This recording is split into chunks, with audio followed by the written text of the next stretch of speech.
All right, Saturday, competition day. I was hoping my voice would be back a little bit more than what it is, but it's not. So got all of our crew out here prepping the car, getting ready, making some suspension changes on our Wisefab and our Yellowspeeds, and yeah, we just keep searching for speed a little bit. So we're working on that, but we're gonna get there. Paired up with our buddy Jonathan Hurst. Done a lot of driving together over the years, so it should be a good battle. And motor's running good. Got our comp cams Corvette all turned up, ready to go for the day. So follow along. We're going into practice here shortly, and then straight into top 32. All right, so I didn't go over it yesterday really, but right there on that big bump, they paved a big section. I was really worried because they did it yesterday morning, but it held up really well, and the transition from bank to flat is not what it used to be. We're not bottoming the chassis out, and even the whoop section right here we're kind of missing now. So this place, all the perceived negativity has kind of gone away here. The track, I'm one of maybe the few people that really likes coming here. So awesome job on the patch. The waiting game. Lens is dirty. All right, got our waiting game going. Ironically, our battle mate is lined up right behind us in practice, but ready to go. Danny and I doctored up the Edelbrock logo. We had gotten banged around in practice a little bit earlier, so got that thing looking better. Now we wait.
That's a wrap for practice. Crew's hard at work on the car, going over everything, making sure that we give ourselves the best chance possible to not break anything. I learned a couple secrets in the final practice that are going to help me for the rest of the rounds for the rest of the season. Pretty excited about that. One big thing is we're finally getting full use out of our Kenda tires, so we're getting them slick all the way down, which means we're getting a lot of wheel speed. We're getting a lot of grip out of them, so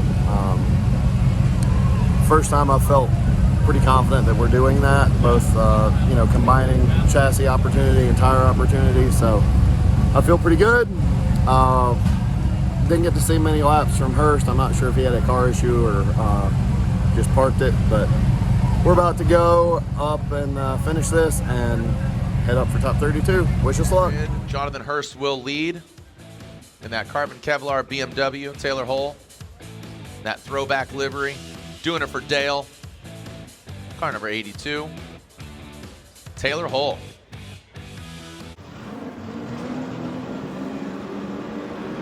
And away they go. So here we go. Hurst out front. Hull in the chase position. Hurst initiates on the bank. Oh, look at Taylor Hull. Jumps to the side of the BMW. Coming down. Oh, Hurst does exceed the track just a little bit, brings it and drops it on down, throwing Taylor Hull off maybe a little bit there, knocks over that inside clip.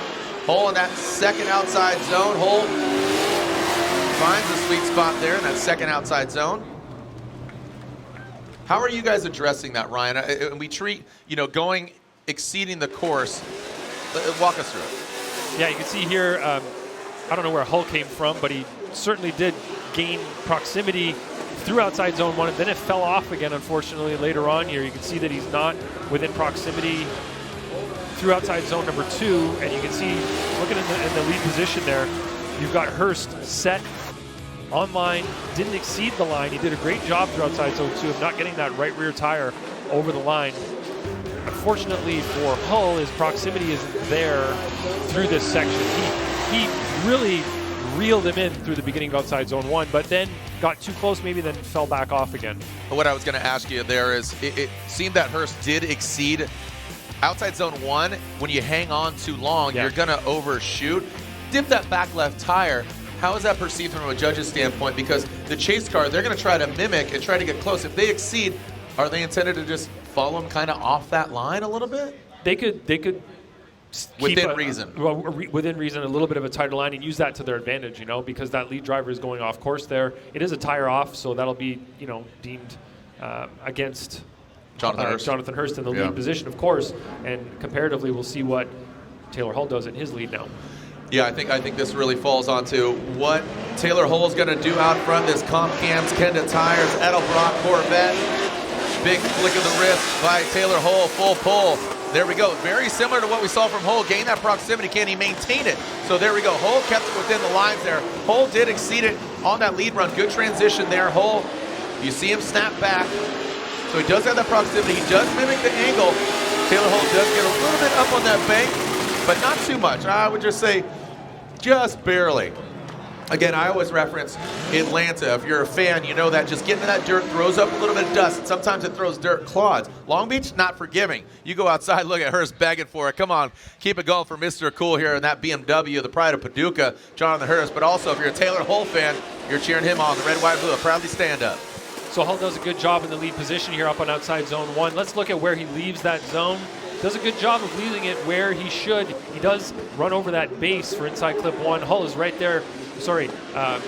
Hurst is right there behind him. Hurst is doing a good job of getting his car positioned. You can see him positioned well, good proximity through outside zone number 2. So watching again here, you can see Hurst early on not being up where he needs to be in outside zone.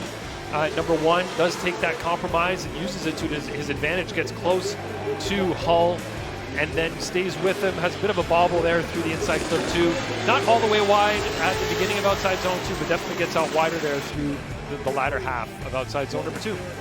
All the different perspectives and different angles here, and it's always great to see. Just again, up in the sky, the POV. You're seeing the FPV drone, right? I'd really like to see, selfishly, I'd like to see the lead run with Hurst out front, because he did overshoot on that outside zone 1. He did exceed that line, kind of hanging it out there. So that's where I'm kind of contentious, because we see this at Seattle. We see this, at different courses where that bank and that initiation, you could really impede that line. If you hang it out there and you're expecting them to drop in, that could really affect that chase car. Yep. It is a tricky part of the track right there, especially coming down off the bank onto the flat, because once you get down on the flat, that's where you've got the compression happening. And let's see who chooses you. And Jonathan Hurst gets the win. So Jonathan Hurst, Taylor Hull. Hurst gets the win 2-1. Taylor Hull is knocked out. All right, well, it's been a few days. I've got my voice back. I didn't do an outro at the track because I was honestly super disappointed, but just to give a quick kind of recap of what happened. Jonathan led first. He was the higher qualifier. I sucked up to him pretty good in my chase run on the bank. I was able to kind of use some tools in the toolbox, so to speak, to suck up, close the gap. I still spun the tires just a little bit on the run up, which is, frustrating to me. I've been working on that and trying to not do that anymore, but I still did that just a little bit, not nearly as bad as I have some in the past, but I caught back up on the bank, got close, and I was trying hard to anticipate where he was going to go, and I really should have been trying to do a better job of mimicking where he was actually going. But at that track, if you're not ready to kind of dive down off the bank and into the infield, it's really, really easy to get caught up behind somebody and in their smoke line, and then you just get totally smoked out and you can't see anything. So I was trying to anticipate when he was going to come off the bank and when I normally come off the bank. So I did that, and instead of coming off the bank at that time, he dropped his left rear tire off the edge of the track, and it just really screwed up my timing. I think there's probably something I could have done different or better to compensate for that, but you know, at the end of the day, I didn't do that. And coming across the middle, I had to crack out of the throttle to kind of not surpass him a little bit. So when I cracked out of the throttle, he was back on throttle and just smoked through the infield. I transitioned, and there was like a 4 or 5 car length gap the entire rest of the lead run for him, with me and Chase. So not a good look, especially from the drone cam, seeing a large gap between he and I. In my lead lap, I had a good bank lap, for sure. He was close up on me there. I had a little bobble coming off outer zone 1 and into inner clip 1, so that was a little frustrating to me. I could have done a little bit better job there, but throughout the rest of the course, I felt good about my lead lap. He had a couple little things in the chase, but you know, at the end of the day, he was awarded the win. And I really wish it would have gone one more time. I know Ryan voted for us to go one more time, and I would have liked the chance to do it again, just given kind of what happened in the first lap with him leading and me and Chase with dropping the tire and anticipating. But at the end of the day, that was not what the judges decided to do. So we got to take that and just move on. That one's really, really disappointing. You know, I said in the video earlier, I felt like this was a place we could come and compete for a win. And that didn't happen. So to go out in top 32 in a place where you could, you know, feel like you can go and really compete and go rounds with people is extremely disappointing. It's the first event this year so far that we hadn't made it to top 16. So now we got the Corvette in the background there. We're trying to, you know, dip further into the toolbox of things that we can do to get some more speed and work on the car. So we got some things coming on that. And you also see here on a positive note that we got the Asphalt late model here in the shop. So I've been over at Bubba Pollard's shop. We got the car from them and putting the thing together. It's got an engine and transmission in it now. And I'm going to be doing a video on that here shortly, because this coming weekend, June 10th, I will be racing this car in Cordeal. So follow along for some more Asphalt Oval content. If you haven't ever watched any of that, maybe it's something you might be interested in. I'll take you through the car, kind of what it is, and then we'll go and follow along on race day, kind of like we do with FD. So thank you for watching. As always, if you like these videos, please like, comment, subscribe, and we will see you on the next one.